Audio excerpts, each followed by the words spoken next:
So family first part पे ज़्यादा smileys नहीं आई थी, इसीलिए सेकंड पार्ट थोड़ा लेट आया है। इस पे अच्छी सी स्माइलीज करना ताकि लास्ट पार्ट इसका जल्दी से जल्दी आ जाए।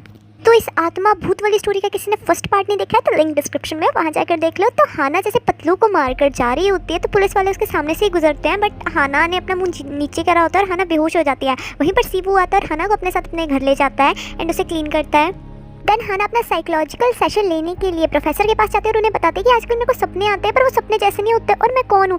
एंड प्रोफेसर से बात कर ही रहे होते हैं बट इतने में हाना फिर से पोजेस हो जाती है और उसकी छोटी बहन डोना उसकी बॉडी में आ जाती है और बोलती है मेरी बहन को सोने दो, मैंने अपनी बहन से प्रॉमिस कर रखा है कि हम दोनों साथ में रहेंगे, इसीलिए मैं नहीं गई हूँ। जब दोनों बहनें अपनी माँ के गर्भ में थी और यहाँ हाना की सिस्टर प्रोफेसर को भी मैनिपुलेट करने लग जाती है कि अगर कानून ना होता तो आप भी तो किसी को मारना चाहते थे ना, बट प्रोफेसर उसकी बात को नज़रअंदाज कर हाना को जगाने लग जाता है और बोलते हैं कि मुझे तेरी बहन से बात करनी है, तो उसकी बॉडी का यूज़ करके बदला ले लिया है। यहाँ प्रोफेसर फाइनली हाना को उसकी बॉडी से जगाते हैं और हाना जैसी होश में आती है, ये सीन देखने वाला था और हाना को समझ नहीं आता कि अभी क्या हो गया। लाइक उस बंदे को लिटरली नहीं पता कि उसकी बहन की आत्मा उसकी बॉडी पे विजिट कर रही है और जा रही है। यहाँ प्रोफेसर को तो समझ आ जाता है कि हाना पोजेस होती है, बट वो अपनी गर्लफ्रेंड से जब बात कर रही होती है तो उसकी गर्लफ्रेंड बोलती है शायद हाना में मल्टीपल पर्सनैलिटी डिसऑर्डर होगा, इस वजह से वो ऐसी हरकतें कर रही है। बट इतने में प्रोफेसर को उसके फ्रेंड का कॉल आता है जो उसे बताता है कि उसे कालिया के लाइटर से उसका डीएनए मिल गया है। अब चाहे उसका पिता कितना भी 30 मार खान क्यों ना हो, वो पकड़ा जाएगा। यहाँ हाना अकेली सोई होती है और सारी आत्माएं उसके पीछे आने लग जाती है। तो हाना अपने सबकॉन्शियस माइंड में एक सिक्योर कमरा बनाकर उसमें अपने आप को लॉक करके उन आत्माओं से खुद को बचाती है। और यहाँ पर प्रोफेसर अपने फ्रेंड के पास पहुंचे होते हैं जो उसे रिपोर्ट सबमिट करवाने आ ही रहे होते हैं, बट इतने में फ़ोन पर बात करते करते उनके फ्रेंड का फ़ोन ब्लास्ट हो जाता है और एट ए टाइम वो वहीं मर जाते हैं। और भीड़ में से कोई कालिया की रिपोर्ट उठा के ले जाता है और यहाँ पर प्रोफेसर काफ़ी दुखी होते हैं अपने फ्रेंड की मौत से एंड वो शौक मना ही रहे होते हैं, बट इतने में उनके सामने कोई चश्मिश आता है एंड वो जैसे अपना इंट्रोडक्शन देता है और बताता है कि तेरी फ्रेंड की मौत ऐसी ही नहीं हुई है। तो स्टोरी फिर पास्ट में दिखाई जाती है। एक लड़की स्कूल से घर आ रही होती है पर वो अपने घर में क्या देखती है कि उसके भाई और उसकी माँ को बांधा हुआ था और ये लड़की और कोई नहीं प्रोफेसर की सिस्टर ही थी, जिसका फ़ोन एकदम से बच जाता है और गुंडों का ध्यान उस पर आ जाता है और वो तीनों उसके पीछे भागने लग जाते हैं एंड वो लड़की भी भागने लग जाती है, अरे प्रोफेसर की बहन। पर वो लड़के उस लड़की को चाकू मारते हैं और बड़ी बेरहमी से उसको अपने पास ला रहे होते हैं एंड वो प्रोफेसर की आंखों के सामने उसकी बहन को मार देते हैं। पार्ट 1 में जो प्रोफेसर की मेमोरी दिखाई जा रही थी उसमें जिस लड़की को मारा जा रहा था वो और कोई नहीं प्रोफेसर की बहन थी, जिसको तीनों ने बहुत बेरहमी से मारा था। और ये चश्मिश उन तीनों में से एक लड़का था जिन तीनों को कालिया के फादर ने कानून से उस टाइम बचाया था। और ये चश्मिश यहाँ पर आकर प्रोफेसर के सामने उसके बहन के बारे में और बोलने लग जाता है। यहाँ पर प्रोफेसर का पारा चढ़ जाता है और वो लिफ्ट के अंदर ही उसे दे धनाधन इतने बुरे तरीके से मारते हैं जब तक वो लिफ्ट ग्राउंड फ्लोर तक नहीं पहुँचती और लोग उन दोनों को छुड़वाते हैं। देन प्रोफेसर अकेले शांत से खड़े होते हैं, बट ग्राउंड फ्लोर में सारे मुजरिम प्रोफेसर को घूर के देखने लग जाते हैं और कालिया भी प्रोफेसर को आके सुनाने लग जाता है, बट ये सिर्फ प्रोफेसर का एक नाइटमेयर होता है और कुछ नहीं। वैसे प्रोफेसर का शुरू से सपना था कि वो चर्च में फादर बने, बट उनका दिल इतना बड़ा नहीं था कि जिन्होंने उनके परिवार वालों को मारा है वो उनको माफ़ कर दे। उनके दिल में हमेशा आता था कि वो उन खूनियों को जाके जान से मार दे। देन प्रोफेसर पार्किंग में फिर चश्मिश को देखते हैं और अपनी गाड़ी फुल स्पीड से उसके पास लेके जाने लग जाते हैं जैसे वो उसे मार देंगे, बट एन उसके सामने आके रोक देते हैं। पर यहाँ पर चश्मिश भी बड़े स्वैग से प्रोफेसर को बोलते हैं कि 2 बार मारने की कोशिश कर चुके हैं, अगर तुमने तीसरी बार ऐसा कुछ करा तो मैं कानून का सहारा लूंगा। अगर किसी को स्टोरी समझ नहीं आ रही तो मैं बता दूं, प्रोफेसर की मदर और उसकी सिस्टर को बड़ी बेरहमी से स्कूल टाइम में इन 3 बंदों ने मारा था और इनको सज़ा नहीं हुई थी और उन 3 बंदों में से ये चश्मिश एक है। देन प्रोफेसर पतलू की बॉडी एग्जामिन कर रहे होते हैं जिसकी मौत ट्रेन में हुई होती है। वो देखते हैं कि उसके हाथ की उंगलियां कटी हुई है और उसको याद आता है कि हाना के हाथों में निशान था। यहाँ हाना को भी याद था कि उसने पतलू को मारा था बट उसकी उंगलियां नहीं काटी थी। एंड प्रोफेसर हाना के सबकॉन्शियस में जाकर उसके रूम में जाना चाहते थे, बट उनको एक्सपेक्ट नहीं था कि हाना उन्हें अंदर एंट्री लेने देगी। एंड वो वहाँ पर हाना को हिप्नोटाइज करने की ट्राई करते हैं, बोलते हैं कि इस टाइम पे अगर तेरे को क्वाइन की आवाज़ सुनेगी तो तुम सो जाओगी। देन हाना शिवू के साथ पार्क में होती है एंड उसी टाइम पे हाना को सिक्के की आवाज़ सुनाई देती है। हाना एकदम वहीं सो जाती है शिवू की गोद में और यहाँ शिवू के पैर सुन्न हो गए थे, बट शिवू के फेस में स्माइल थी कि हाना उसके पास थी।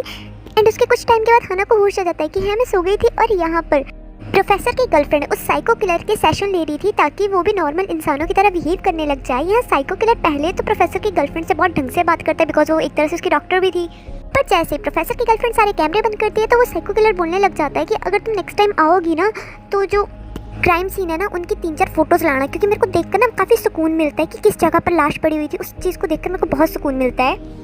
और साइको के बोलने का अंदाज चेंज हो जाता है और वो धीरे धीरे डॉक्टर के पास जाने लग जाता है और उसे बोलने लग जाता है कि तुम्हारी पसलियाँ भी कितनी अच्छी होगी ना। और यहाँ पर डॉक्टर बार बार रिंग अलार्म कर रही होती है कि फटाफट कोई आए एंड वो साइको बात को बोल रही होती है कि देख बैठ के बात कर ले, ऐसा करने से कुछ नहीं मिलेगा। बट इतने में वहाँ पर सिक्योरिटी गार्ड्स आ जाते हैं। वो बोलते हैं कि आपने अभी तक बेल नहीं बजाई, टाइम हो गया था। उन्होंने कहा कि हाँ मैंने 2 बार बेल बजाई थी बट आप आए नहीं। देखने से लगता है साइको किलर ने शायद बेल के साथ कुछ छेड़छाड़ की होगी। फिर वो सिक्योरिटी साइको किलर को अपने साथ ले जाता है और यहाँ पर डॉक्टर एकदम से ज़मीन पे गिर जाते हैं बिकॉज उसकी टांगें बहुत बुरी तरह कांप गई थी। बिकॉज उसकी जान तक बात आ गई थी अगर सिक्योरिटी गार्ड्स ना आते। और यहाँ पर प्रोफेसर की गर्लफ्रेंड को लगता है कहीं प्रोफेसर सच्ची तो नहीं बोलते कि ये साइकोपाथ कभी भी नॉर्मल दुनिया में एडजस्ट कर ही नहीं सकते, नॉर्मल इंसान बन ही सकते। देन हाना उसी कन्वीनियंस स्टोर पे जाती है और वो देखती है कि एक आत्मा वहाँ सबसे बात करने की कोशिश कर रही होती है एंड उसे रियलाइज़ नहीं होता कि वो मर गई होती है। बट जैसे ही वो हाना से बात करती है उसे रियलाइज़ हो जाता है कि वो मर गई है एंड ये आत्मा और कोई नहीं होती, वही होती है जिसको साइकोपैथ ने लास्ट में मारा था। और वो आत्मा यहाँ हाना की बॉडी को पोजेस कर लेती है और ये चीज़ प्रोफेसर भी देख लेते हैं, बेशक वो आत्मा को ना देख सकते हो। प्रोफेसर की गर्लफ्रेंड साइको किलर के बिहेवियर को लेकर कंफ्यूज थी कि वो उसको बचाकर ठीक कर भी रही है कि नहीं, और ये बात वो प्रोफेसर को बताती है। और यहाँ पर हम सीवू को देखते हैं कि उसने कछुआ पाला हुआ है और उसके अंदर उसने उसे कटी हुई उंगलियां खिलाई है, यानी कि सीवू ने ही उस पतलू की उंगलियां काटी थी ताकि पुलिस हाना को ट्रेस ना कर पाए। बट ये काम सीवू ने किया कब है? एंड प्रोफेसर हाना को लेके हॉस्पिटल जाते हैं और उसे कार में ही छोड़ देते हैं एंड वो हॉस्पिटल में रिसेप्शनिस्ट के पास जाकर उसको हिप्नोटाइज कर देते हैं और उसे बोल देते हैं कि उसे उसकी गर्लफ्रेंड को अनाउंसमेंट करके यहाँ बुलाना है। और यहाँ पर हाना को एकदम से वही आत्मा पोजेस कर देती है और वो सारे रास्ते जानती है बिकॉज कहीं ना कहीं प्रोफेसर ने उसे सबकॉन्शियसली बता दिए होंगे। एंड वो साइको किलर के रूम में पहुँच जाती है और एट अ टाइम वहाँ पर कोई भी नहीं था। तो साइको किलर भी काफ़ी हैरान होता है कि कौन हो, यहाँ कैसे आए, कि तुम देखने में प्रिटी हो, मेरी फ़ैन हो। एंड यहाँ पर हाना बोलती है हाँ, और वो बोलते हैं कि हाँ रिब नंबर 6 और 7 से तो मैं कुछ ज़्यादा ही सुंदर हूँ। और ये सुनकर ये साइको किलर एकदम हैरान हो जाता है बिकॉज ये लाइन वो हमेशा उनको बोलता था जिनको वो मारता था। और एकदम से उस साइको किलर को हाना में उस लड़की की आत्मा दिखने लग जाती है जिसे उसने अभी लास्ट में ही मारा था, जिसको देखकर वो साइको किलर इतना डर जाता है कि वो भागने लग जाता है, दरवाज़ा पीटने लग जाता है कि खोलो मुझे, बाहर निकालो। एंड वो साइको किलर उस आत्मा के हाथ में वही चाकू देखकर उससे अपनी जान की भीख भी मांगने लग जाता है। और यहाँ पर वो नर्स प्रोफेसर की गर्लफ्रेंड को अनाउंसमेंट कर अपने पास बुलाती है, पर जैसे वो वहाँ जाती है वो नर्स भूल ही जाती है कि उसने उसको बुलाया क्यों था बिकॉज हिप्नोसिस का असर जो खत्म हो जाता है। हाना के अंदर आत्मा जो थी वो इतनी बेरहमी से उस साइको किलर को मारती है जितनी बेरहमी से उसने 4 लड़कियों को मारा था। जब तक सभी वहाँ पहुँचते हैं तो वो क्या देखते हैं, हाना वहाँ थी नहीं और वो साइको किलर खून में लथपथ था। इतने में वो साइको किलर प्रोफेसर के पीछे उसी आत्मा को देखता है एंड वो खुद को अपने गले में स्टैब कर जान से मार देता है। एंड उसके हाथ में कोई भी चाकू नहीं था, जस्ट एक स्पून था। देन हाना तो बेहोश होती है बट प्रोफेसर उसे अपने घर लेके जाता है एंड उसे क्लीन करता है एंड उसके कपड़ों को भी क्लीन करता है। और हाना अभी तक स्टिल बेहोश थी, उसे पता नहीं था कि वो क्या कांड करके आई है। यहाँ हाना को कुछ बुरे रीज़न भी आते हैं बट प्रोफेसर उसे संभालते हैं। यहाँ पर हाना की मॉम उसी रास्ते से जाती है जहाँ से उसकी छोटी बेटी अगवा हुई थी एंड वहाँ वो किसी गरीब के पास अपनी छोटी बेटी का बैग देखती है और जिसे वो उसे छीनने लग जाती है। और इसी चक्कर में उसका ध्यान वहाँ पर एक सीसीटीवी कैमरे पर जाता है और जिसे वो पुलिस को बताकर उसकी फुटेज देखने लग जाती है। और सीसीटीवी में साफ दिख रहा होता है कि उसकी बेटी को उस कालिया और उस मोटू पतलू ने ही साथ मिलकर अगवा करा था।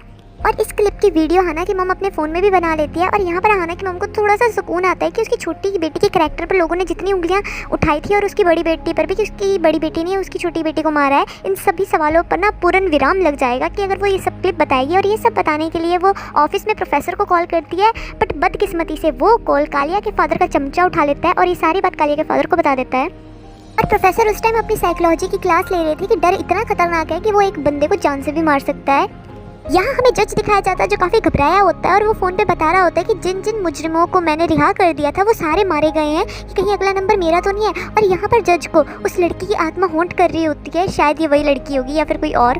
वो तो हमें धीरे धीरे आगे पता चलेगा कि जज की भी क्या स्टोरी थी या क्या स्टोरी रही होगी, क्योंकि भूत वाली स्टोरी के साथ साथ ये स्टोरी थोड़ी थ्रिलर और सस्पेंस वाली भी है। अरे फैमिली क्या करते हो यार, स्माइल तो कर दिया करो एटलीस्ट। अगर वीडियो डाउनलोड भी कर लेते हो तो एक बार वीडियो पे जाके कमेंट पे जाके जस्ट स्माइली टाइप कर दिया करो ताकि ना मुझे इसका लास्ट पार्ट बनाने के लिए ना बहुत सारी मोटिवेशन मिले। चलो बहुत बकवास कर ली, get back to the story. तो हाना की मॉम किसी कस्टमर को फ्लावर डिलीवर करती है अपनी शॉप के बाहर और वो अपनी शॉप में जा रही होती है बट इतने में वो क्या देखती है कि एक इंसान बड़ी सस्पिशियसली उसकी तरफ देखता है। इसलिए हाना की मॉम फटाफट अपनी दुकान में जाती है और अपने आप को क्लोज बंद करने की कोशिश करती है, पर वो आदमी एकदम से उनकी दुकान में अंदर आ जाता है एंड हाना की मॉम को जान से मारने वाला ही होता है। कितने में वो कस्टमर वापस आ जाता है कि मैं अपना बैग तो यहीं भूल गया। हाना की मॉम भी बड़ी चालाकी से उस किलर को वहाँ से जाने का बोलती है। किलर भी वहाँ पर कोई सीन नहीं चाहता था इसलिए वो भी बाहर चला जाता है और हाना की मॉम फटाफट डोर क्लोज करने लग जाती है बिकॉज वो काफ़ी घबरा गई होती है। बट इतने में वहाँ पर हाना आ जाती है एंड हाना की मॉम उसे अपने साथ कार में लेके जा रही होती है और साथ में उसने अपना फ़ोन भी पकड़ा होता है बिकॉज उसे कहीं ना कहीं समझ आ गया होता है कि इस सबूत को लेने के लिए ही उस पर हमला हुआ था। साथ में हाना की मॉम काफ़ी घबराई होती है और अपनी बेटी को बोल रही होती है कि हम कहीं दूर जाके सेट हो जाएंगे और फिर हम दुनिया के सामने सारी सच्चाई ले आएंगे, लाइक मुझे सब कुछ पता चल गया है। बट इतने में हाना की मॉम की कार को कोई कार ओवरटेक करती है और उसके आगे चलने लग जाती है। बट एकदम से उस कार ने अपने पीछे वाटर बॉटल्स रखी होती है, मिनरल वाटर बॉटल, वो एकदम से अपने सामान को गिरा देता है जिसकी वजह से हाना की मॉम की कार का एक्सीडेंट हो जाता है और वो कार सामने झील में जाकर गिरती है और हाना की मॉम काफ़ी इंजर्ड हो जाती है और वहाँ पर हाना भी जीने की होप छोड़ देती है। बट इतने में हाना की सिस्टर की आत्मा वहाँ पर आती है एंड हाना खुद को और अपनी मॉम को पानी से बाहर निकालती है। बट हाना की मॉम काफ़ी ज़्यादा घायल हो गई थी जिसकी वजह से वो कोमा में चली गई थी। ये न्यूज़ जैसे सीवू और प्रोफेसर को पता लगती है, वो हाना के पास पहुंच जाते हैं और हाना सीवू को अपनी मॉम का ख्याल रखने का बोलकर वो प्रोफेसर के साथ घर चली जाती है ताकि वो नहाकर कपड़े चेंज कर ले। एंड वो बाथ टब में जाकर यहाँ पर हाना अपने आप को मारने की कोशिश करती है और ये देखकर हाना की बहन प्रोफेसर के पास जाती है और चीख कर उनसे हेल्प मांगने लग जाती है कि मेरी बहन को बचाओ। बट प्रोफेसर को यहाँ हाना की सिस्टर की आत्मा दिख नहीं रही होती। बट प्रोफेसर नोट करते कि इतना टाइम हो गया हाना बाहर नहीं आई। एंड प्रोफेसर फटाफट जाते हैं और हाना को बाथ टब से निकालते हैं एंड उसको बचाते हैं एंड उसके बाल पहुँच रहे होते हैं। देन अपनी स्टोरी भी बताने लग जाते हैं। एंड प्रोफेसर भी यहाँ पर हाना को अपनी आप बीती सुनाते हैं और बताते हैं कि मेरी लाइफ में भी एक ऐसा फेज़ आया था कि जहाँ मैं अपने आप को जान से मारना चाहता था और मैं फांसी लेने ही वाला था। बट इतने में मेरे को एक फादर की कॉल आती है जो मुझे अपने पास बुलाते हैं एंड वो साथ में उसे समझाते भी हैं और ये सारी बातें यहाँ प्रोफेसर हाना को बताते हैं और साथ में वो ये भी बताते हैं कि उनका ड्रीम था कि वो चर्च में फादर बने। बट वो फादर की बातों से मैं इतना प्रभावित हुआ कि इन साइकोपैथ को समझने के लिए मैं साइकोलॉजी की फील्ड में ही आ गया।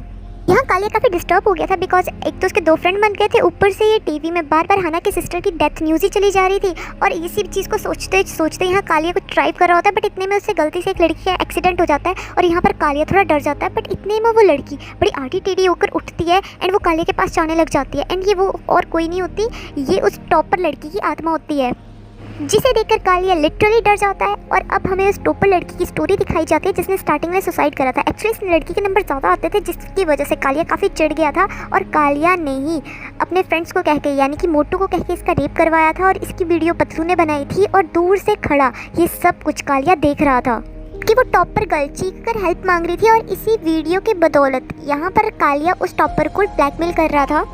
प्रेजेंट में उस टॉपर की आत्मा कालिया को गले से पकड़ती है और दूर फेंक देती है और कालिया को जब होश आता है तो वो क्या देखता है कि वो बंधा पड़ा हुआ है और उस जगह पर है जहाँ पर उस हाना की सिस्टर की डेथ हुई थी। और यहाँ पर हमें दूसरी स्टोरी दिखाई जाती है कि मोटू पतलू ने जब हाना की सिस्टर को अगवा करा था तो वो उसे इसी स्टोरेज रूम में लाए थे और गलती से उसने उसको इतनी ज़ोर से धक्का दे दिया था कि हाना की सिस्टर का सिर वहाँ की पड़ी किसी चीज़ में बजा था और वो एकदम से बेहोश हो गई थी। एंड वहाँ पर कालिया आया था और उसने ही स्टोरेज रूम को आग लगाई थी ताकि हाना की सिस्टर वहाँ पर मर जाए। बट हाना उस टाइम जिंदा थी। ये सारा सीन कालिया की आंखों के सामने रिपीट होता है और इस टाइम पे उस स्टोरेज रूम में आग लगी होती है और वो कालिया क्या देखता है कि हाना की सिस्टर की बॉडी वहाँ पड़ी और हाना की सिस्टर की आत्मा उसके सामने खड़ी है जो उसको जान से मारने वाली है। और यहाँ पर कालिया काफ़ी डर जाता है, चीखने चिल्लाने लग जाता है और हाना की सिस्टर की आत्मा उस कालिया को मारने वाली होती है। बट इतने में वहाँ पर प्रोफेसर आ जाते हैं एंड वो आत्मा यानी कि हाना की सिस्टर की आत्मा प्रोफेसर के साथ चली जाती है और यहाँ पर कालिया बंधा होता है और आग को देखकर डर रहा होता है और वो हेल्प की गुहार लगा रहा होता है। और कालिया यहाँ पर बहुत बुरी तरीके से ट्रॉमेटाइज हो जाता है बिकॉज आग फैल ही रही होती है। बट नेक्स्ट डे वॉचमैन आकर स्टोर रूम का दरवाज़ा खोलता है और वो क्या देखता है कि कालिया वहाँ पर बहुत बुरी तरीके से घायल पड़ा हुआ है और कालिया के फादर भी उसकी ऐसी हालत देखकर एकदम से हैरान हो जाते हैं और यहाँ पर कालिया एकदम सदमे में ही चला जाता है। और हम क्या देखते हैं कि टॉपर की आत्मा यहाँ कालिया के सिर पर ही खड़ी हुई होती है।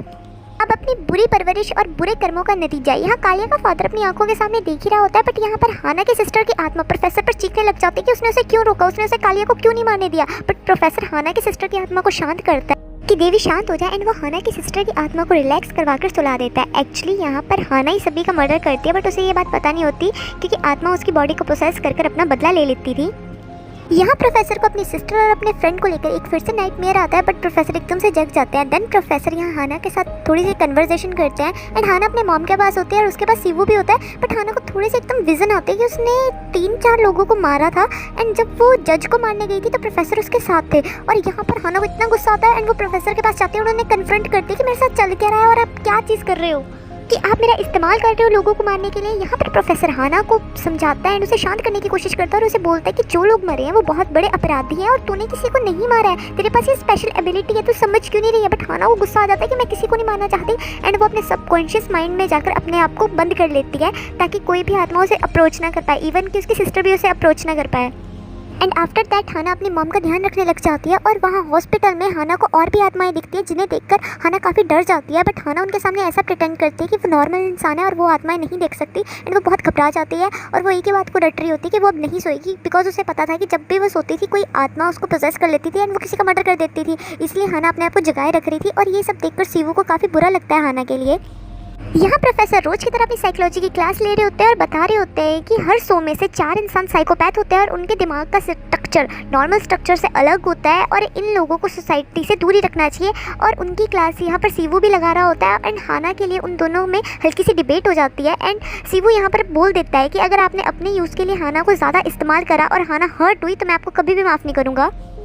कालिया का फादर कालिया का इलाज करवाने के लिए प्रोफेसर की गर्लफ्रेंड के पास ही गया होता है। एंड प्रोफेसर की गर्लफ्रेंड जब कालिया का इलाज करते हुए उसको पेंटिंग दिखा के पूछती है कि तुम्हें इसमें क्या दिख रहा है, कालिया को वहाँ पर हर जगह भूत प्रेत ही दिखने लग जाता है और हाना ही दिखने लग जाती है और आत्मा ही दिखने लग जाती है, जिसकी वजह से यहाँ पर कालिया काफ़ी पैनिक होने लग जाता है, चीखने चिल्लाने लग जाता है।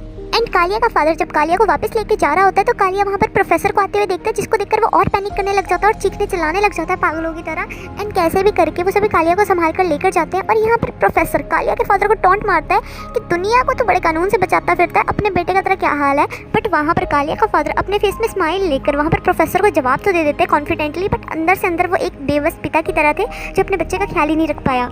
देन कालिया का फादर उसे अपने साथ घर लेके जाने लग जाता है और यहाँ पर कालिया को हर कार में आत्माएं दिखने लग जाती है। इवन उसे कार में भी सारे अपने दुश्मनी दिखने लग जाते हैं, प्रोफेसर हाना और वो टोपर की आत्मा, जिसकी वजह से कालिया हड़बड़ाहट से कार से निकलता है और उसका एक्सीडेंट हो जाता है, बहुत तगड़े वाला, लाइक बहुत बुरा। यहाँ प्रोफेसर की गर्लफ्रेंड उसे बता रही होती है कि कालिया का फादर यहाँ पे क्यों आया था। एंड वो प्रोफेसर से भी सेम क्वेश्चन करती है कि बताओ तुम्हें इस पेंटिंग में क्या दिख रहा है। एंड उसको देखकर प्रोफेसर को तो उन सभी की याद आ जाती है जिनको उसने हाना के हाथों मरवाया था। एंड जिसकी वजह से प्रोफेसर का फेस का एक्सप्रेशन चेंज होता है, जिसको उसकी गर्लफ्रेंड नोटिस करती है, बट प्रोफेसर बात को संभाल लेता है। यहाँ घर आकर कालिया का फादर एक इंसान को इतनी बुरी तरीके से पीटता है कि लिटरली वो खून में लथपथ हो जाता है। एंड उसका बेटा, जिसकी हालत बहुत ज़्यादा ही ख़राब हो जाती है, वो मेंटली तौर से भी एकदम अपसेट हो जाता है। एंड उसको मतलब इतनी गंदा उसका एक्सीडेंट हुआ होता है कि वो हिल भी नहीं पा रहा होता। एंड वो फिर से उस इंसान को मारने के लिए चाह रहा होता है, बट उसके साथियों से रोक देते हैं। एंड यहाँ पर उस कालिया के फादर को इतना गुस्सा आता है कि तुम तीनों की वजह से हो रहा है जो हो रहा है। एंड वो न्यूज़पेपर की कटिंग्स दिखाता है और हमें यहाँ पर ये पता लगता है कि ये तीनों वही इंसान है जिसने प्रोफेसर की मदर और उसकी सिस्टर को ब्रूटली मारा था।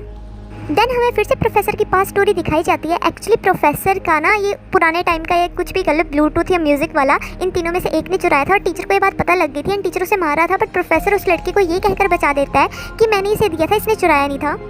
बाद में वो चोर लड़का अपने 2 फ्रेंड्स के साथ प्रोफेसर के घर बिन बुलाए मेहमान की तरह आ गए थे। एंड प्रोफेसर ने भी उनको अपने घर के अंदर इनवाइट कर लिया। उन्हें क्या पता था कि ये 3 इतने घटिया किस्म के इंसान निकलेंगे। प्रेजेंट टाइम में प्रोफेसर इन तीनों का बायोडाटा निकाल रहा होता है कि आखिर प्रेजेंट में ये तीनों दिखते कैसे हैं। कालिया का चमचा, जो एक तरह से प्रोफेसर का अच्छा दोस्त होता है, वो प्रोफेसर को अपने साथ कहीं लेके जा रहा होता है। एंड साथ में हमें ये पता लगता है कि इस चमचे की वाइफ को कैंसर हुआ है और उसकी दवाई बहुत ज़्यादा ही महंगी थी, इसीलिए कालिया का फादर उसे दवाइयों का लालच देकर उसे बुरे बुरे काम करवाता था। और प्रोफेसर का फ्रेंड जिसका फ़ोन फटा था, उसका फ़ोन भी इसी के कहने से चेंज हुआ था। एक्चुअल में वो चमचा प्रोफेसर को मरवाने के लिए अपने साथ लेकर गया होता है, बट लास्ट मोमेंट में उसका माइंड बदल जाता है एंड वो प्रोफेसर को भगा देता है, जिसकी वजह से उनके हाथ प्रोफेसर नहीं आता। एंड वो 3 में से एक लड़का जाकर उस चमचे को जान से मार देते हैं। यहाँ हाना को मारने का मिशन स्टार्ट हो जाता है और हाना ने तो अपने सबकॉन्शियस माइंड में अपने आप को टोटल लॉक करके रखा था, बट एक माँ को तो पता लग ही जाता है कि उसकी बेटी खतरे में है। एंड यहाँ पर हाना की माँ कोमा में ही लाइक बहुत पैनिक होने लग जाती है और उसके सामने प्रोफेसर आता है। तो हाना की माँ आंखों के इशारों से उसे बात करती है कि मुझे उसके सबकॉन्शियस माइंड में भेजो, मैं अपनी बेटी को उसके कमरे से बाहर निकालती हूँ। बट यहाँ पर प्रोफेसर थोड़े घबरा जाते हैं, बिकॉज अगर हाना की माँ की आत्मा टाइम के अकॉर्डिंग अपनी बॉडी पे नहीं आ पाएंगी तो वो मर जाएंगे। बट यहाँ पर हाना की माँ तो माँ होती है, वो अपनी जान की परवाह किए बिना यहाँ पर प्रोफेसर को बोलती है कि प्लीज़ मुझे उसके सबकॉन्शियस में भेजो। तो यहाँ पर प्रोफेसर हाना की मॉम को उसके सबकॉन्शियस में भेजते हैं और हाना की मॉम फाइनली अपनी बेटी को जगाने के में सक्सेस हो जाती है। और यहाँ प्रोफेसर हाना की सिस्टर को भी बोलते हैं कि जा अपनी सिस्टर की हेल्प कर, और हाना की माँ यहाँ हाना को बोलती है कि फटाफट यहाँ से भाग जा। और इतने में वो 3 में से एक इंसान हाना को मारने के लिए उसके घर पे एंटर हो जाता है, इवन उसके रूम में भी आ जाता है। एंड हाना वहाँ से भागने की कोशिश करती है, बट वो बंदा फटाफट से हाना को पकड़कर मारता है, जिसकी वजह से हाना वहाँ पर बेहोश हो जाती है। एंड वो इंसान हाना का फ़ायदा उठाने लग जाता है। एंड हाना की मॉम और उसकी बहन की आत्मा वही होती है, बट हाना होश में नहीं होती, इसलिए उसकी सिस्टर की आत्मा उसकी बॉडी में एंटर भी नहीं कर पा रही होती। बट इतने में वहाँ पर प्रोफेसर पहुँच जाते हैं एंड उस इंसान को मतलब मारने लग जाते हैं, बिकॉज उसने याद आता है कि यही वो इंसान है जिसने उसकी सिस्टर और उसकी मॉम को बहुत तंग करा था। एंड जब वो इंसान प्रोफेसर को ज़्यादा ही घायल करने वाला होता है, बट इतने में यहाँ पर हाना को होश आ जाता है, उसकी बॉडी को उसकी सिस्टर ने पोजेस कर लिया था। और हाना को भी याद आता है ये वही इंसान है जिसकी वजह से उनकी कार का एक्सीडेंट हुआ था। फिर क्या था, हाना उसको बहुत बेरहमी से जान से मार देती है। हाना की मॉम की आत्मा टाइमली अपनी बॉडी पे नहीं गई होती, जिसकी वजह से हाना की मॉम की मौत हो जाती है। और उनकी मौत पे शिवू यहाँ पर बहुत रोता है एंड हाना की मॉम उसे काफ़ी कंसोल करती है, बट शिवू अब आत्माएं देख नहीं सकता था। देन यहाँ पर हाना की मॉम हाना से भी अपनी लास्ट गुड बाय करके जाती है एंड हाना काफ़ी रो रही होती है। इतने में वहाँ पर प्रोफेसर आते हैं और हाना की सिस्टर की आत्मा भी चली जाती है, बिकॉज उन्हें यकीन हो जाता है कि प्रोफेसर उसकी सिस्टर का ख्याल ढंग से रख लेगा। आफ्टर दैट हाना और प्रोफेसर टेरेस पे होते हैं और हाना प्रोफेसर को बोलती है अगर आप अच्छा प्लान बनाते ना तो मेरी मॉम नहीं मरती। पर यहाँ पर प्रोफेसर बोलते हैं कि तुम्हारी मॉम ने जो भी करा अपनी मर्जी से करा, किसी ने उनको फोर्स नहीं करा था। इन 2 बहनों को रास्ते में आते हुए देखकर हाना सोचती है कि वो अपनी पुरानी लाइफ में वापस नहीं जा सकती, और ये बात वो प्रोफेसर को भी कहती है। और प्रोफेसर यहाँ हाना को देखने लग जाता है बिकॉज हाना रो रही होती है। Bank by the way family, किस किस को लगता है कि हाना और प्रोफेसर की लव स्टोरी भी क्रिएट कर सकते हैं? इसका बस लास्ट पार्ट रह गया और आपकी स्माइल्स पे डिपेंड है कि वो पार्ट मैं कितनी जल्दी अपलोड करती हूँ। Okay, so don't forget to smile.